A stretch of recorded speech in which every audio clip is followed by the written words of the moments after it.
বাংলাদেশের স্থপতিদের বাদ দিয়ে একজনকে জাতির পিতা করা হয়েছে বলে মন্তব্য করেছেন এনসিপির আহ্বায়ক নাহিদ ইসলাম। বলেন, মুজিববাদীদের এদেশ থেকে বিতাড়িত করা হবে। আরেক নেতা হাসনাত আবদুল্লাহ অভিযোগ করেন, সেনাবাহিনীকে যথেচ্ছাচার ব্যবহার করেছেন শেখ হাসিনা। টাঙ্গাইল ও গাজীপুরে পথসভায় এসব কথা বলেন এনসিপির নেতারা। টাঙ্গাইলে জুলাই অভ্যুত্থানে হতাহতদের স্বজনদের সাথে মতবিনিময় করেছে এনসিপি। পদযাত্রা শেষে শহরের নিরালা মোড়ে পথসভা করে দলটি।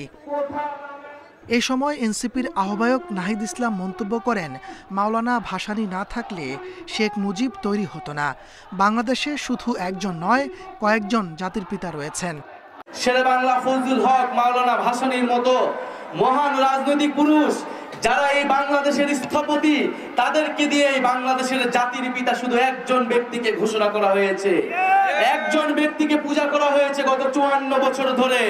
কিন্তু মাওলানা ভাসানীরা না থাকলে শেখ মুজিব কখনো তৈরি হতে পারত না। পরে এনসিপির পদযাত্রা যায় গাজীপুরে। শ্রীপুরের পথসভায় নাহিদ বলেন, এদেশে মুজিববাদীদের ঠাঁই হবে না।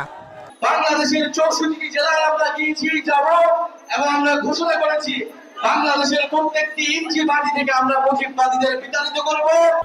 রাজবাড়ীতে পথসভায় হাসনাত আবদুল্লাহ বলেন, আইনশৃঙ্খলা বাহিনীকে রাজনৈতিক লাঠিয়ালে পরিণত করেছিল শেখ হাসিনা।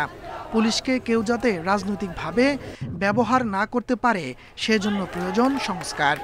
হাসিনা আর্মিকে একটা রাজমিস্ত্রিতে পরিণত করেছে, কনস্ট্রাকশন কোম্পানিতে পরিণত করেছে।